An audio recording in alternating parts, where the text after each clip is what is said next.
Hi, you guys. So basically, I'm just coming to you with an update, not a rant.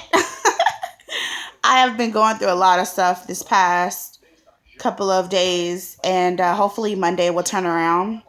Got some okay news. Um, this is called Weight Loss Center. They have three locations: Miami, Mexico, and Las Vegas, which is good for me because I've always wanted to go to Las Vegas when I turn 21, and I'm turning 21 in April of this month. Well, sorry, this month, this year.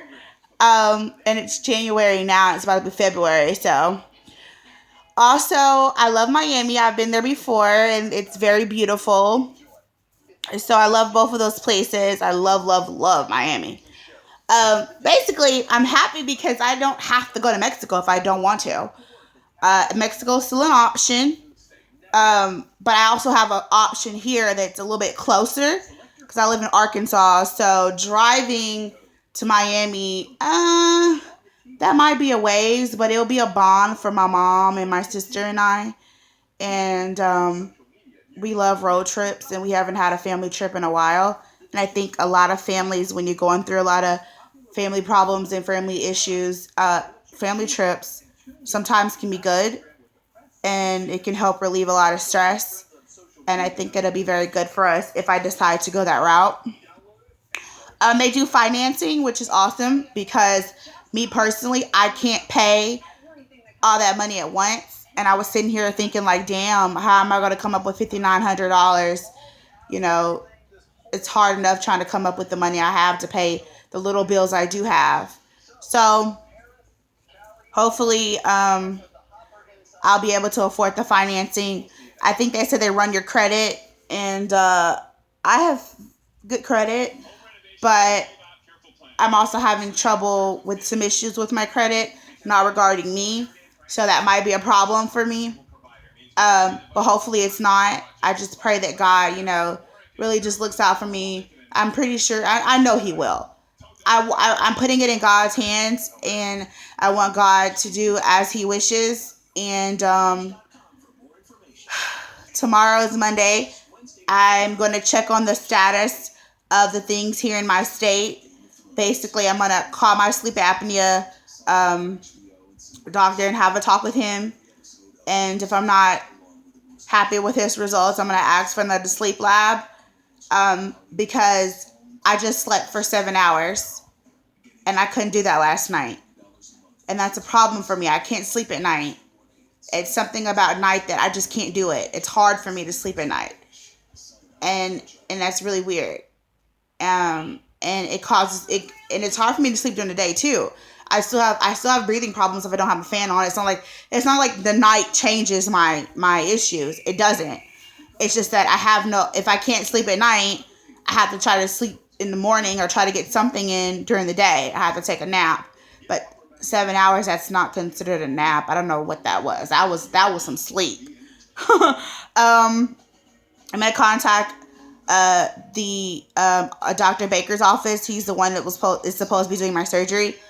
I'm gonna contact him because I feel like one of his coordinators are not being fair. I feel like they're losing my paperwork, and they're not being fair because I know that I have something, and someone needs to do something about it, because it's not cool that you're supposed to be a professional and you lose other people's paperwork that we work very hard to get, and I don't have every single day to run to a doctor's office and get poked on and things like that. And I sat up there and I did like 7 or 8 tubes of blood, which it was really hard to get blood from me because look how big my arm is.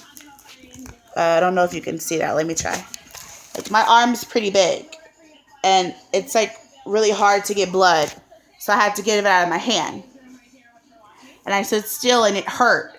Like, the that was like a couple of weeks ago, and I'm just now being able to touch that spot on my hand.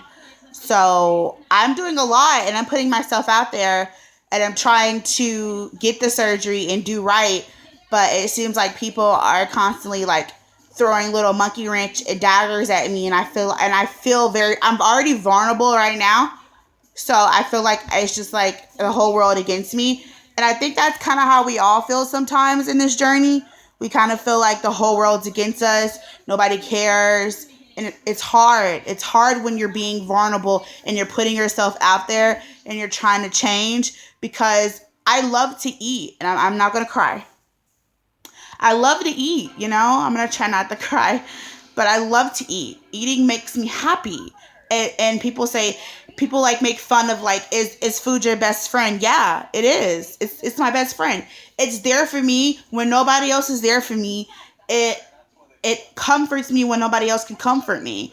So for someone to not understand that, you know, like I'm trying to get rid of my best friend, if that makes sense. And if you've ever had a best friend that did you wrong, you know, it's hard to get rid of your best friend. It's hard to get rid of something that you love so much. And I'm trying to get rid of my old habits. And it's hard as hell. And I feel like every time I get denied or I get a monkey wrench thrown at me, I feel like going back to my old best friend, because my old best friend comforted me. So I just pray that everything goes well, and you guys pray for me. And yeah, I will probably upload all these videos at once, because I'm like over my mom's house and I have no internet over here because I didn't bring my hotspot. So I'm probably gonna just upload all these and just like put part 1, part 2, part 3, or whatever. So I'm nervous. I'm very, very nervous. But I see the light in the tunnel.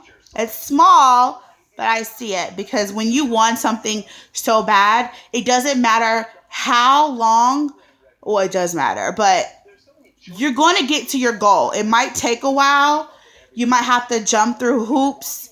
Like I said, go under barbed wire fences, jump over dogs, and fly kites, and fly over mountains, and whatever you have to do to get to your goal. You have to go through an obstacle, because when you want something so bad, no one can tell you no. It's in here. I can do it. I can do it. I've had a serious meltdown this weekend, but I know it's going to be worth it, because once I get my surgery, once I'll be able to do what I'm supposed to do, and I'm start living my life and seeing results, I'm going to sit back and say, I remember this day when I had a meltdown. I broke down. I cried like a baby, because I thought that this was in the end, but I know it's not going to be the end. So, all right, you guys, I'll talk to you later.